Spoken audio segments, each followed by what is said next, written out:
L'autre jour, je me suis rappelé une réflexion d'Édouard Glissant. La première fois que je l'ai vu, je venais me présenter à lui. J'avais déjà vu l'administration, je venais me présenter à lui. Et je crois qu'il a été retenu par quelque chose. Donc je l'ai attendu quelques minutes. Je le vois sortir de son bureau, moi j'étais tout intimidée. Il sort de son bureau et il dit « Ma tragédie est faite, je n'ai plus qu'à l'écrire. » Alors j'ai été... Non, ça m'a étonné. Je dis, mon Dieu, qu'est-ce qu'il me raconte, etc. Et puis, bon, je ne me rappelle plus l'explication qu'il m'a donnée. Mais avant ça, il m'a dit, c'est Racine qui le dit. Hein. Ma tragédie est faite, je n'ai plus qu'à l'écrire. Et l'autre jour, il n'y a pas longtemps, je me suis dit qu'au fond, cette phrase qu'Édouard m'a dite, alors que j'attendais de le voir pour me présenter, cette phrase résume le travail au moins littéraire, le travail d'écriture d'Édouard Glissant, qui dès le départ, peut-être dès Franc-Jeu, ou au moins dès Soleil de la conscience, avait déjà la visée de ce qu'il voulait faire. Il l'a fait petit à petit, en tâtonnant, en ressassant, etc. Mais finalement, il y est arrivé. Et le théâtre, l'aventure théâtrale et l'histoire de Nègre, c'est aussi une étape hein, de ce qu'il voulait obtenir. Donc, j'arrive en 70, je suis un peu... époustouflé par ce que je vois à l'Institut martiniquais d'études, dans la mesure où j'avais enseigné à Toulouse et dans les environs de Toulouse, dans des lycées très très conventionnels. Et j'arrive dans cet établissement, tout le monde se tutoie, ce n'est pas monsieur le directeur, mais Édouard tu, etc. Donc j'étais un petit peu étonnée, je me suis dit, mon Dieu, c'est très différent de ce que j'ai connu. Au-delà de la surprise que j'ai eue, de cette espèce de convivialité, de proximité, non seulement entre les profs et Édouard Glissant, mais entre les profs Glissant et les élèves qui venaient pendant la récréation ou dans la cour, ou quand les élèves arrivaient, ils venaient nous saluer, ils ne se contentaient pas de dire bonjour monsieur, bonjour madame, mais ils entamaient une conversation, etc. Comme si finalement, on s'était toujours connus. Peut-être, oui, fin octobre ou novembre. Édouard Glissant nous réunit et nous dit, bon, il faut collationner le maximum de textes que vous pouvez sur l'histoire des Nègres, l'histoire des Noirs, des Africains, des Antillais, etc., sur la Martinique. Collationner le maximum de textes sur les luttes, sur les résistances, sur la traite, sur l'esclavage, etc. Donc nous, on se partage la tâche en fonction des affinités. Donc on s'attelle indépendamment des disciplines que nous enseignons. Il y avait professeur de physique, professeur d'éducation physique, Sardabi qui était animateur culturel, etc. Et chacun cherche en fonction de ses goûts, en fonction de ses affinités. Alors, bien entendu, j'ai plongé dans Césaire, puisque j'étais rentré soi-disant pour chercher un sujet de thèse sur Césaire. Donc Césaire, quelques textes d'Édouard Glissant, gouverneur de la Rosée, et puis des textes de Labat, de Duterte, enfin des textes finalement que je n'aurais pas, les textes, les récits de voyage, je n'aime pas tellement les récits de voyage, donc je ne me serais pas tellement intéressé aux récits de voyage. Donc nous mettons en commun nos trouvailles, etc., les textes que nous avons retenus, et puis on va les présenter à Édouard Glissant. Donc on a mis peut-être un mois ou un mois et demi pour trouver les textes. On va les présenter à Édouard Glissant, il regarde les textes. Alors entre-temps, il nous avait aussi conseillé Kateb Yassine. Il nous a dit, bon, cherchez aussi dans Kateb Yassine, etc., dont moi, personnellement, je n'avais jamais entendu parler. Donc, il regarde les textes, il dit, oui, d'accord, ça va.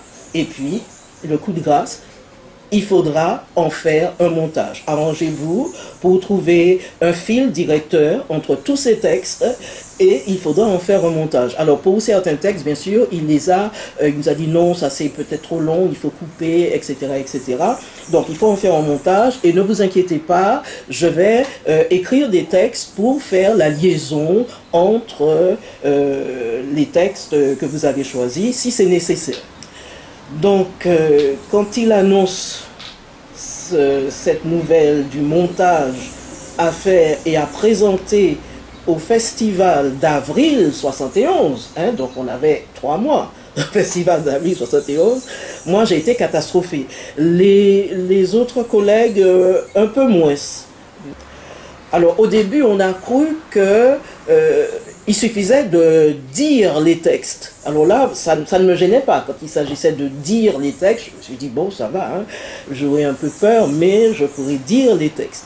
Et puis il s'est avéré que, bon, non, ça n'allait rien donner, surtout vu le projet que l'on avait.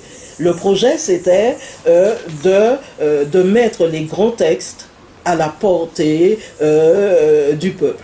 En général, le théâtre ici, enfin à la Martinique, était très élitiste, c'est-à-dire les gens de la campagne ne seraient pas allés au ciné-théâtre, c'était le nom du théâtre à l'époque, ne seraient pas allés au ciné-théâtre, et puis même s'ils allaient au ciné-théâtre, quand ils y allaient, et encore, c'était pour voir des pièces classiques ou pseudo-classiques, des pièces de Gosselin, de Jean Gosselin, etc., etc.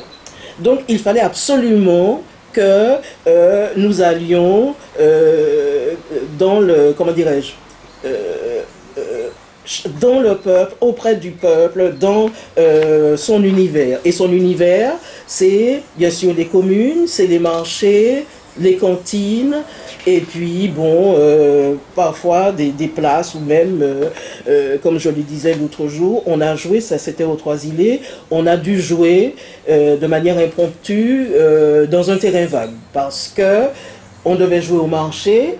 Or, le lendemain, c'est un samedi soir, le lendemain, je ne sais pas ce qui était fêté, etc. Quand nous sommes arrivés le samedi après-midi au marché, on a vu qu'il y avait des drapeaux partout dans le marché. Et à côté du marché, il y avait une sono. Donc même si on avait joué en dépit de tous les drapeaux qui étaient à l'intérieur du marché, avec la sono, ça n'aurait pas été possible. Ce qui fait que le seul endroit d'utilisable, c'était un terrain vague, donc on a dû monter le décor dans ce terrain vague. C'était un terrain vague, il n'y avait pas d'ordures, hein, c'était propre, mais c'était un terrain vague, il y avait des herbes et des cailloux, à tel point que au premier rang, il y avait des enfants, et les enfants s'amusaient à nous lancer de temps en temps quelques petits cailloux pour s'amuser, pas parce que ils étaient contre nous. D'ailleurs, ils ne faisaient que suivre le conseil du personnage mythique qui, au début d'Histoire de Nègre, dit « Celui qui est sur la scène et qui joue la pièce n'est pas plus savant que celui qui est dans l'assistance. La pièce, nous la ferons ensemble, nous ne la jouerons pas. C'est pourquoi vos acteurs et vos actrices véritables, commencez avec nous cette histoire du malheur, notre histoire. Et si vous n'êtes pas d'accord, alors criez, tapez, nous discuterons la chose entre nous, etc. » Mais c'était des enfants, je pense qu'ils n'ont pas suivi le texte, ils s'amusaient, pour une fois qu'ils avaient l'impunité, ils s'amusaient à nous lancer quelques cailloux, mais ça ne nous a pas empêché de jouer. Donc je disais qu'il fallait mettre le spectateur populaire en contact avec son histoire, parce que dans le montage, il y avait des textes qui parlaient de l'arrivée des premiers colons à la Martinique, qui parlaient de la traite, qui parlaient de l'esclavage, qui parlaient des résistances, qui parlaient des répressions, etc. Et en 70, c'était une histoire qui n'était pas enseignée en classe. Donc, nous avions, à partir de ces textes, je disais, des textes négo-africains, des textes algériens, comme ceux de Kateb Yassine, des textes d'auteurs occidentaux qui parlent des Noirs, parce que on voulait, et bien sûr, des textes d'Aimé Césaire, et on voulait justement dans tout ce mélange mettre tous ces auteurs faciles ou difficiles à la portée de ce public populaire. Je reviens au montage proprement dit, parce que nous nous étions aussi entendus sur le plan, hein, le fil directeur. Première partie, esclavage et colonisation. Deuxième partie, ou deuxième acte, les luttes de libération. Et dernier acte, le néocolonialisme et ses entreprises aliénantes et les résistances. Il y avait ça. Ensuite, autre chose de très important, il n'y avait pas d'argent. Il n'y avait pas d'argent, donc on ne pouvait pas payer des acteurs. On ne pouvait pas payer des acteurs. On ne pouvait pas non plus payer, investir dans le décor. La solution, c'était la récupération. Donc, on a utilisé des éléments de récupération, carton, vieilles caisses, vieilles tôles, du bois, etc. Mais on n'a pas, financièrement, on n'a pas investi parce que l'IME ne pouvait pas se le permettre. Autre chose également, les spectacles devaient être gratuits parce qu'on s'est dit, si on veut que la population vienne, la population qui n'a pas l'habitude d'aller au théâtre, si on veut qu'elle vienne, il faut que ce soit un spectacle gratuit. Autre chose encore, on ne prend pas les mouches avec du vinaigre, on s'est dit qu'il fallait quand même, ne serait-ce que pour que les textes passent plus facilement, les textes de Césaire par exemple, ou de Damas, ou de Glissant, il y avait aussi des textes de Glissant, il fallait, comment dirais-je, il fallait accompagner ou illustrer ou porter ces textes par un rythme. Le rythme corporel, la musique, le chant. Donc tout ça intervenait dans l'histoire de Nègre. On avait aussi convenu que certaines parties du texte seraient traduites en anglais et en espagnol.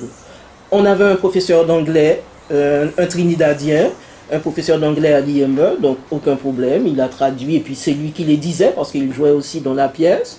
On avait un professeur d'espagnol qui venait de la République dominicaine, donc il n'y avait aucun problème à ce niveau-là. Et ce qui était traduit était bien sûr dit en français, ensuite en anglais et en espagnol, ou alors on commençait en anglais, on reprenait en français, etc. Ce qui fait qu'il y avait quand même, comment dirais-je, une espèce déjà de mise en relation, à travers ces langues et à travers aussi la Caraïbe, puisqu'il y avait Trinidad, Saint-Domingue, après il y aura un collègue de la Guyane, et l'année d'après, il y aura Cayotte-Bicinte, une collègue haïtienne. Il y avait aussi bien entendu du créole, créole martiniquais. On a traduit un petit extrait de Gouverneur de la Rosée en créole martiniquais, et il y avait aussi du créole haïtien dans la mesure où il y avait des chants haïtiens, des chants pas de Cayotte, de Toto Bicinte, la sœur de Cayotte, des chants de Toto Bicinte, et puis il y avait aussi le chœur des opprimés qui reprenait certains refrains de chansons haïtiennes en créole. Donc, je cite un extrait de Akuma 3, puisque la pièce a été reprise dans Akuma 3 avec l'article Théâtre Conscience du Peuple.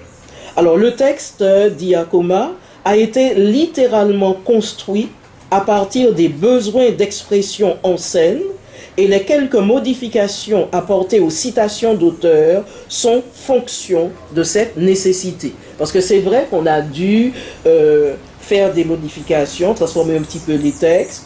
On a dû aussi écrire des textes de transition. Alors Glissant va écrire le texte d'introducteur, il va aussi écrire des textes de liaison, mais le groupe aussi a proposé des petites liaisons. Parfois, quand on répétait, on sentait qu'il y avait une espèce de hiatus. Donc, on se disait, tiens, peut-être qu'il faut ajouter telle chose, peut-être que, etc., etc. Donc, le groupe a participé aussi à ce que je pourrais appeler la broderie du texte. On a quand même fait un travail de couture à ce niveau-là. Les textes sont engagés, c'est un théâtre engagé, un théâtre militant, un théâtre total. Et ce théâtre, justement, a frappé, ce type de représentation a frappé le public qui n'était pas habitué à cela. D'ailleurs, tu racontais l'expérience que tu as eue au niveau de Volga. 2 ans après, à Volga, on se rappelait cette représentation. Donc c'était du théâtre total, du théâtre d'avant-garde. Je disais aussi que nous n'avions pas d'argent.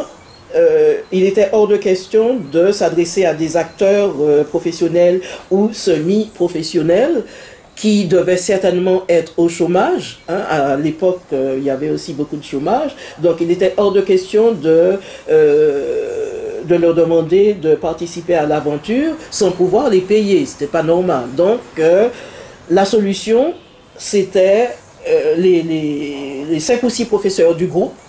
Ce qui fait que chaque prof jouait plusieurs rôles. Par exemple, le colon 1, celui qui était colon 1, était navigateur, colon, crieur public, tueur, basilio. C'était la voix des États-Unis, la voix de l'Afrique du Sud et maître d'école. Hein. Colon 3, opérateur, commandeur, acheteur, colon, Kalaloubou, France, maître d'école. Donc il y avait le groupe des colons, il y avait 3 colons, chaque colon jouait plusieurs rôles, et puis il y avait le groupe des opprimés, opprimé 1, opprimé 2. Opprimé 1, esclave, Belair, un personnage de Monsieur Toussaint, de la première version de Monsieur Toussaint. Marron, Lagdar, c'est Kateb Yassine. Lumumba, Aimé Césaire. Malcolm X. Et puis Manuel, un personnage de gouverneur de la Rosée. L'autre opprimé, esclave, Sanit, toujours Monsieur Toussaint. Meneuse de chant, Nedjma. Et Anaïs, Nedjma Kateb Yassine et Anaïs, gouverneur de la Rosée. Et puis il y avait aussi le chœur. Le chœur, alors, était composé d'esclaves, de foules, manifestants, chanteurs, élèves, danseurs. Hein, parce que on a fait appel à des élèves, pas à nos élèves. Hein. Au début, nous avions fait appel à nos élèves. Au début, bon, on s'est dit, bon, on va aussi jouer avec les élèves. Alors, ils sont venus, il y avait quelques-uns, peut-être 3 ou 4. Et puis le lendemain, donc on travaillait jusqu'à parfois 22 heures ou plus. Et le lendemain, il fallait reprendre le travail. Les élèves étaient là, mais ils n'avaient pas fait leur travail. Et quand on leur disait, mais comment tu viens en classe sans ton devoir? Ah madame, on était avec vous hier soir. On n'a pas eu le temps de faire le travail. Donc on s'est dit, on ne va pas travailler avec nos élèves. Donc on a travaillé avec des élèves, mais pas avec les nôtres, avec des élèves de BTS, des élèves du lycée technique. On a travaillé avec d'autres élèves et avec des étudiants du campus. Il y a des ouvriers, des employés, par exemple employés de la sécurité sociale, des employés de commerce, etc. Tout simplement parce que chaque fois qu'on rencontrait quelqu'un qu'on connaissait tant soit peu, on lui demandait, est-ce que ça t'intéresserait de faire du théâtre? Ce ne sera pas difficile, il n'y aura pas grand-chose à dire, etc. Peut-être qu'il faudra chanter, etc. Donc, on a recruté comme ça certaines personnes, des garçons et des filles, et c'est là qu'on a pu recruter, c'est Hubert Fontaine qui a recruté des gens de Volga qu'il connaissait comme cela, et qui sont venus, pas pour Histoire de Nègre, c'est pour la pièce suivante, qui sont venus certainement parce qu'ils avaient vu Histoire de Nègre. Ils avaient vu Histoire de Nègre et ça les intéressait finalement. Comment s'appelait la pièce suivante alors? C'est ça. Donc la pièce suivante c'était ce n'est pas Ventre plein, ventre creux, je ne me rappelle plus. Ventre plein, ventre creux, c'est de Boukman, c'est la 3e pièce. C'est le chant du fantoche lusitanien, Peter Weiss, hein, c'est ça. Et ces gens de Volga, c'était des garçons, il y en avait 3. Hein. Ces gens de Volga, finalement, au début, avaient du mal à lire les textes. Hein. Au début, ils annonnaient parce qu'ils étaient un peu illettrés. Pas totalement illettrés, mais un peu. D'autant plus que parfois, les textes n'étaient pas évidents. Hein. Donc, au début, ils annonnaient. Et puis après, peut-être 2 mois après, il fallait voir avec quelle aisance il lisait. Non, franchement, ça nous a époustouflés et ça nous a fait beaucoup de bien parce que nous étions aussi des professeurs et surtout des professeurs. Et on s'est dit, bon, voilà un moyen d'alphabétiser. Mais on n'est pas allé plus loin, on n'a pas fait d'action dans ce sens. Mais là aussi, c'était une très bonne expérience de voir comment ces garçons avaient peur du texte, des textes, hein, ils avaient peur des textes, ils avaient peur de lire, ils ne savaient pas lire, ils hésitaient sur les mots, etc. Et puis après, ils étaient très très à l'aise. Et j'en ai rencontré 2, il y a un qui nous a quittés, hélas, mais j'en ai rencontré 2 et quand on a parlé, ils ont quand même gardé un souvenir émerveillé de cette époque. Hein. Donc là aussi, le théâtre comme moyen finalement d'éducation populaire, c'est extraordinaire. Donc, voilà la situation. Donc, les acteurs étaient bénévoles. Ils avaient beaucoup de bonne volonté parce que on répétait le soir, on répétait le samedi, parfois le dimanche, et on ne se contentait pas de répéter. D'ailleurs, les photos en font froid. Il fallait aussi travailler au décor. Parfois, il y avait par exemple un petit, comment dirais-je, un squelette à faire avec du fil de fer ou avec du grillage, etc. Il fallait faire tout ça et chacun avait son marteau ou sa pince sans se sentir finalement amoindri, diminué parce qu'il était obligé de prendre un marteau ou une pince. Et ça aussi, on l'a fait dans la bonne humeur. Édouard Glissant nous a malmenés, mais c'était... il avait raison de le faire. Ça nous a permis de nous dépasser, de sortir de nous-mêmes. Ça nous a aussi aguerris.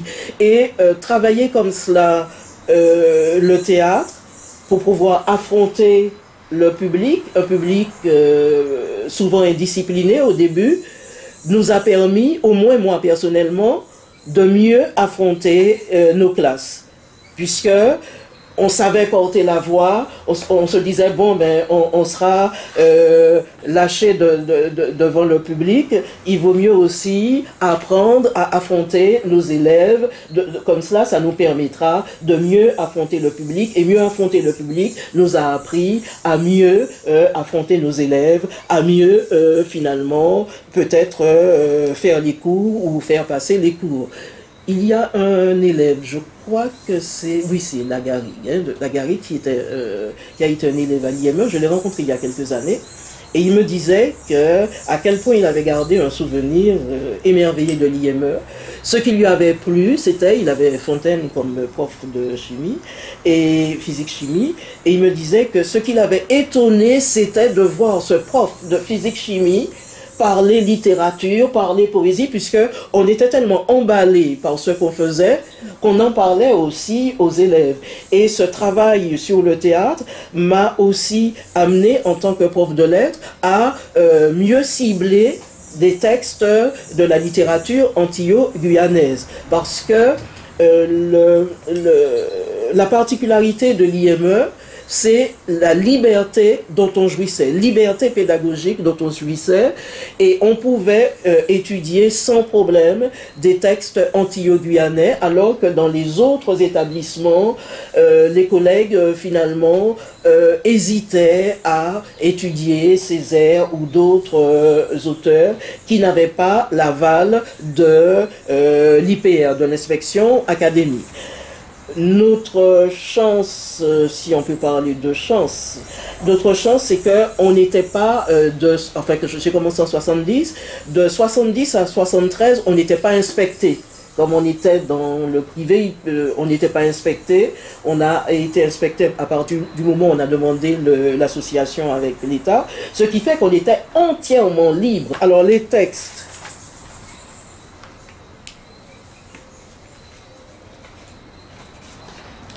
alors, Jean-Baptiste Dutertre, Histoire générale des Antilles, habitée par les Français, 1667, donc le texte de Dutertre.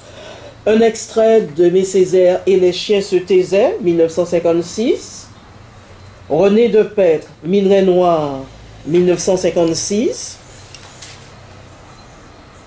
Toujours René Depêtre, Aphorismes et paraboles du Nouveau Monde. Un arc-en-ciel pour un Occident chrétien, 1967. Ah oui, c'est ça, c'est à partir du texte de Depêtre.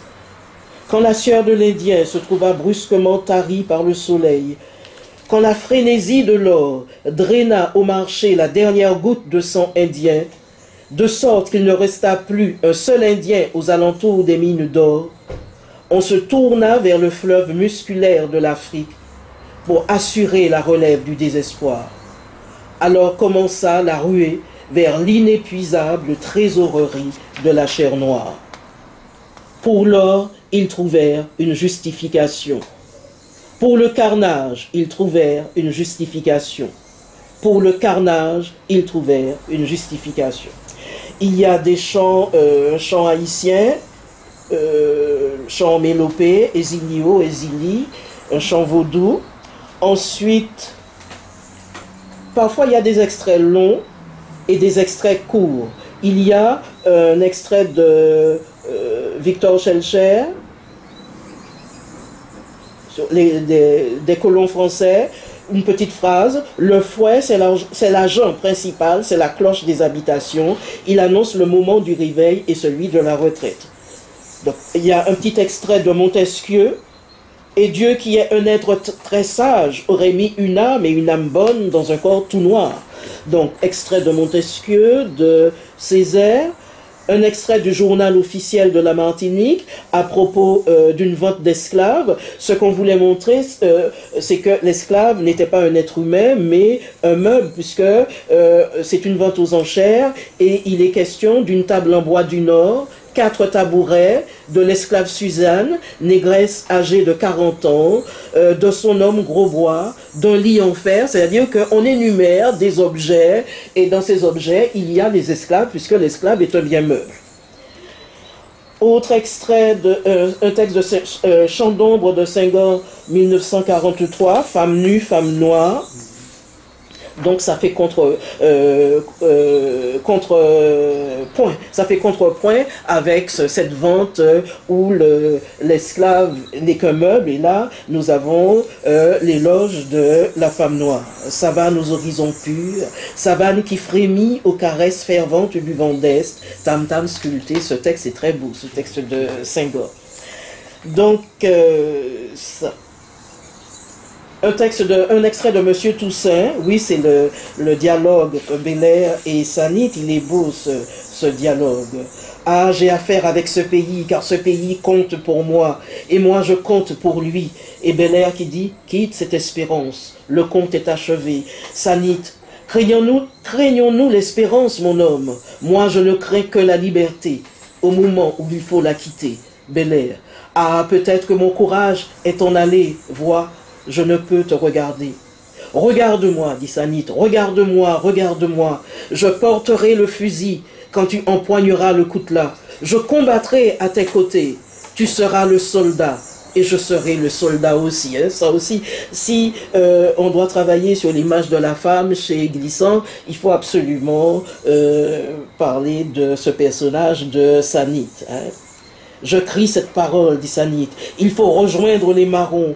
Nous n'aurons pas le temps pour l'amour et la pitié. Ça donne une réponse à ceux qui disent: mais Glissant ne parle pas d'amour dans ses romans. C'est vrai, parce qu'il met en scène des personnages qui sont en train de se battre. Et l'amour, c'est vrai, ça passe au second plan. Nous n'aurons pas le temps pour l'amour et la pitié. Nous marcherons, et chaque jour, je verrai ce que tes yeux verront. Ça aussi, c'est de l'amour. Hein? C'est une manière de montrer qu'il y a une fusion dans le combat.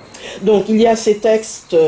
Ensuite, ah oui, il y a ce texte que Glissant a écrit. C'était dit par le personnage mythique qui rappelle le chœur antique. Le personnage mythique était joué par Donzenac. Quand un homme vend des hommes comme des choses, comme des bêtes, celui qui est vendu est plusieurs fois crucifié, écartelé, martyrisé. Mais c'est le vendeur qui est une chose, c'est l'acheteur qui s'avilit. Vendeur, acheteur sont moins que des bêtes. Séparer la femme de l'homme, mais la force en eux est terrible. Ils se parlent par-dessus le temps, ils remplissent tout l'espace de l'un à l'autre, avec leurs espoirs, leurs souffrances, leurs révoltes. Bientôt leur cri percera dans la ténèbre. Toussaint Louverture, premier héros de Haïti, Malcolm X, assassiné aux États-Unis, Lumumba, qui porta le Congo à bout de bras et tomba au bout de la nuit comme un astre éclaté. C'est partout la même poussée, le cri, la fièvre, dans la même histoire, dans la même histoire. Malcolm X, Lumumba, Toussaint, c'est le même, en 1800, en 1960, en 1970. Le même combattant, de la même paix, et Aliker, assassiné par les colons, c'était en 1934 pour sa part d'ombre au Lamentin. Séparer la femme de l'homme, l'amour est plus violent que la violence des tyrans. Il arme le cœur d'un espoir indéracinable. Il y aura toujours un homme et une femme noire dans la tourmente, et puis dans le petit matin, dans la flamme d'incendie, et puis dans la chaleur de midi. Les textes sont vraiment très beaux, franchement.